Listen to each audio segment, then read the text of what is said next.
Musim semi 1997 seharusnya menjadi waktu yang tenang. Anak-anak pulang sekolah dengan tas di punggung dan kota Suma berjalan seperti biasa. Namun, dalam rentang beberapa minggu, ketenangan itu berubah menjadi ketakutan yang tak terucapkan.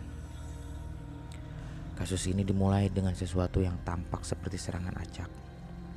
Pada 10 Februari, 2 siswi sekolah dasar diserang dari belakang. Pukulan benda tumpul menghantam kepala mereka tanpa peringatan. Dan pelaku menghilang begitu saja. Polisi mengira ini hanyalah aksi kekerasan remaja yang dimana sebuah kesalahan yang kelak akan mereka sesali.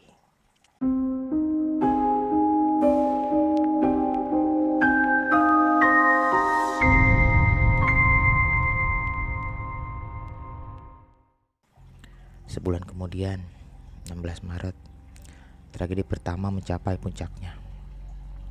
Ayaka Yamashita 10 tahun ditemukan tergeletak di dekat sebuah bangunan perumahan. Luka di kepalanya parah, terlalu parah untuk anak seusianya. 10 menit setelah serangan itu, seorang gadis lain kembali diserang, kali ini dengan pisau. Ayaka tidak pernah benar-benar sadar kembali. Seminggu kemudian, ia dinyatakan meninggal. Saat itu, publik masih belum menyadari bahwa mereka sedang menghadapi sesuatu yang jauh lebih gelap daripada sekedar kriminal biasa. Semua berubah pada Mei 27 tahun 1997. Sekitar pukul 2 dini hari, seseorang menyelinap ke sebuah sekolah menengah pertama di Tomogaoka. Di bawah cahaya lampu yang redup, ia membawa sesuatu dalam kantong plastik. Beberapa jam kemudian, seorang pejalan kaki menemukan sesuatu di gerbang sekolah. Sebuah kepala manusia milik seorang anak laki-laki berusia 11 tahun, Jun Hase, yang sebelumnya dilaporkan hilang. Kepala itu diletakkan dengan sengaja, seolah menjadi pesan. Di dalam mulutnya terselip sebuah surat tulisan tangan. Tulisan itu dingin, terstruktur, dan menantang.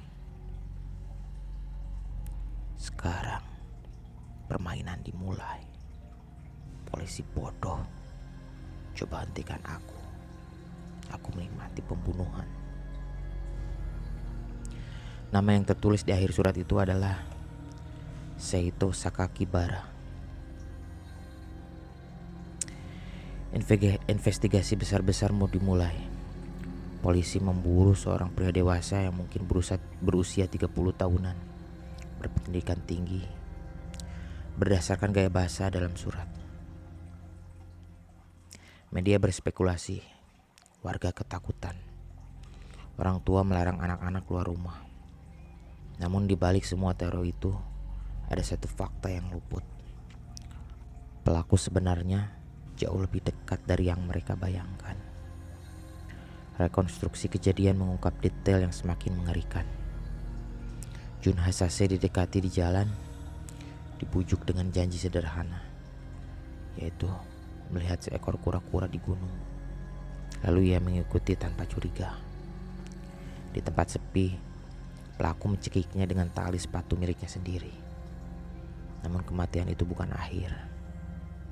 Keesokan harinya, pelaku kembali. Ia memenggal kepala korban, menganiaya tubuhnya, meninggalkan sebagian di lokasi dan mulai membawa sebagian lain untuk pulang. Seolah ini bukan sekadar pembunuhan, melainkan ritual. Tindakan itu tidak dilakukan dalam kepanikan, tidak juga terburu-buru. Semua terasa direncanakan. Pada 6 Juni, sebuah surat lain dikirim ke media lokal, lebih panjang, lebih filosofis, dan lebih mengganggu. Pelaku menyebut pembunuhan sebagai permainan. Ia menyalahkan sistem pendidikan. Ia mengaku hanya merasa damai saat menyakiti orang lain. Dan yang paling mengerikan, ia menulis, "Jika aku tidak dihentikan, aku akan membunuh 3 orang setiap minggu." Sejak saat itu, kota Kobe berada di ambang histeria. Namun, semua teori itu runtuh pada akhir Juni. Seorang remaja 14 tahun dipanggil untuk diperiksa. Awalnya ia menyangkal. Kemudian, setelah dihadapkan pada bukti tulisan tangan, ia mulai menangis dan akhirnya mengaku. Nama aslinya tidak pernah diumumkan secara resmi. Ia hanya dikenal dengan Boy A. Dialah Seito Sakakibara, seorang anak. Fakta-fakta yang muncul setelah penangkapan justru lebih mengganggu daripada kejahatan itu sendiri. Dalam buku hariannya, ia menulis tentang eksperimen suci untuk menguji betapa rapuhnya manusia. Ia menciptakan sosok imajiner, semacam dewa dari kebencian yang ia sebut sebagai pelindungnya. Ia mengaku tidak merasakan penyesalan.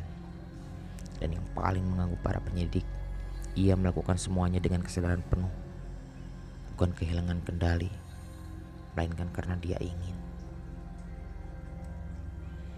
Kasus ini mengguncang Jepang hingga akar. Bagaimana mungkin seorang anak bisa melakukan tindakan sekejam ini? Apakah ini kegagalan keluarga, sistem pendidikan, atau sesuatu yang lebih dalam, sesuatu yang tidak bisa dijelaskan? Boy A akhirnya ditahan di fasilitas khusus remaja. Ia menjalani rehabilitasi selama bertahun-tahun. Namun, pada tahun 2004, keputusan yang paling kontroversial diambil. Ia dibebaskan. Sampai hari ini, identitasnya masih disembunyikan secara resmi. Namun bayangannya tidak pernah benar-benar hilang. Bagi keluarga korban, luka itu tetap terbuka. Bagi publik Jepang, ini bukan sekedar kasus kriminal biasa. Ini adalah pengingat bahwa kegelapan tidak selalu datang dari tempat yang jauh. Kadang ia tumbuh diam-diam di ruang kelas, di balik wajah polos seorang anak. Dan ketika akhirnya muncul, ia tidak hanya membunuh, ia meninggalkan pesan.